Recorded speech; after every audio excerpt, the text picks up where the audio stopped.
Good morning guys! Oggi parliamo di scarichi aperti con DB Killer o senza, e in particolare dei miei short shot della Vans E9s. Qui dentro io ho i miei DB Killer che ho utilizzato giusto una settimana. Eccoli qua, tutti belli impolverati da solo una settimana di utilizzo. Perché voglio fare questa cosa? Leggo tantissimo in giro se tenere i scarichi aperti con DB Killer o senza. Allora, partiamo dal presupposto che senza DB Killer fanno un casino assurdo e quindi siamo ancor più a rischio multa. Poi loro non sono omologati, i Vans E9 Short Shot, quindi siamo comunque a rischio multa. Le nostre Sporty, come tutte quante le altre moto, hanno ben scritto sul telaio il numero di decibel omologati. 883 Iron del 2009 riporta 96 decibel. Ora vediamo gli short shot aperti a quanto possono arrivare, ragazzi.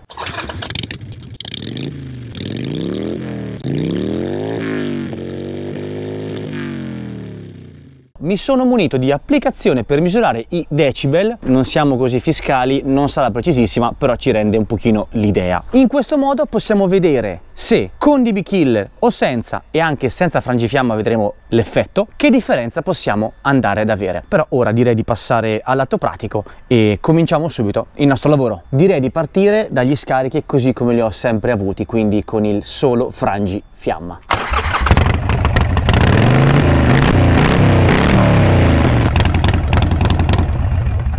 Solo frangifiamma, tocchiamo i 116 decibel se non mi ricordo male. Ora andiamo a vedere con DB Killer e senza frangifiamma. Montare, smontare un DB Killer o un frangifiamma è una cosa veramente sciocca da farsi. Nella parte finale c'è questo buchino qua che corrisponde a un buchino qui dietro per andare a svitare. Basta sfilare, mettere l'altra parte o togliere la parte che ci interessa e il gioco è fatto, e quindi poi riavvitare ovviamente. Però intanto cominciamo e vado a svitare il frangifiamma. Nello scarico di sopra la vite ce l'abbiamo qui sopra, l'altra ce l'abbiamo nascosta, se non ricordo male, qui, eccola qua, qui dietro.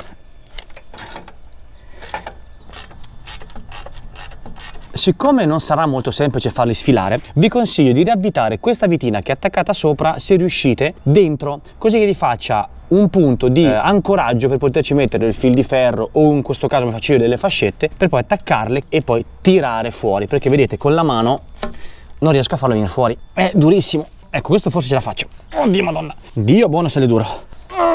Questo, ragazzi, è il frangifiamma che viene dato in dotazione con gli scarichi, mentre il DB Killer va comprato. Ora provo a staccare quello sotto, anche se già so che quello sotto mi farà impazzire in un modo esagerato. L'ho dovuto reinserire praticamente a martellate perché lo scarico si era un pochino ovalizzato. Infatti non vuol venire via.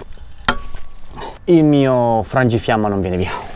Il test lo possiamo fare lo stesso perché il microfono l'ho posto sullo scarico superiore. Sono veramente curioso di vedere che differenza ci possa essere.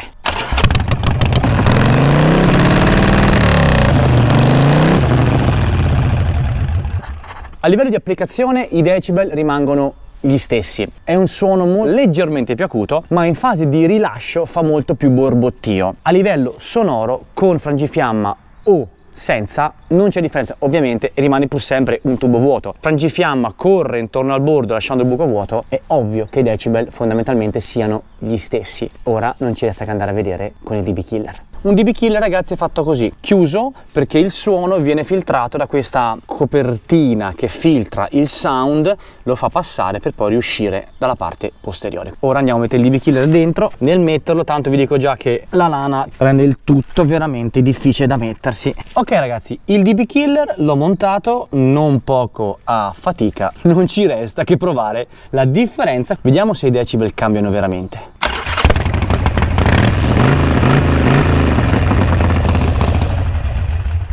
Praticamente, ragazzi, avete visto che con DB Killer, senza DB Killer e senza frangifiamma la differenza praticamente a livello di decibel non c'è. Non è un dato scientifico perché il mio è tratto da un'applicazione tramite il microfono esterno, quindi il tutto può avere una valenza più o meno veritiera, però ci dà un pochino l'ordine di idee. Giustamente la domanda sorge spontanea: ma allora perché, Riccardo, hai comprato i DB Killer? Perché come come chi chiede sui social: ma ragazzi, che faccio? Li monto di DB Killer, poi sono a rischio multe? Erano le stesse domande che facevo io a chi aveva già i short shot, e quindi li ho comprati, li ho tenuti, e nel tragitto per venire a casa facevano già un baccano assurdo con i DB Killer, e quindi mi sono detto: proviamo senza, li tolgo e vediamo com'è. Sentendo la moto dal vivo con e senza, e non sentivo la differenza, se non che senza i DB Killer il sound è un pochino più acuto. Ragazzi, è una differenza veramente minima. Quindi voglio dare la mia personale risposta, e questo, ragazzi, non vale solo per gli short shot,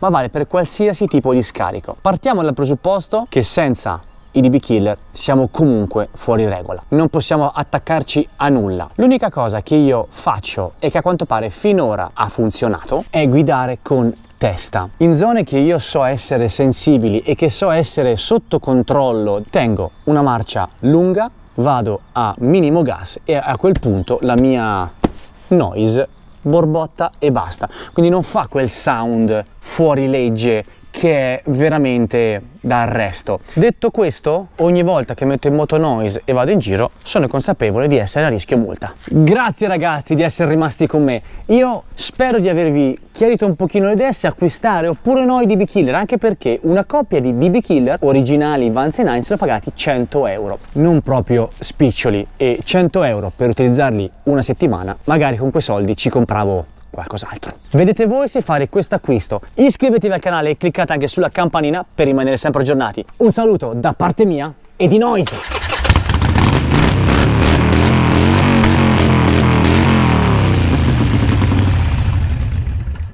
Ciao ragazzi!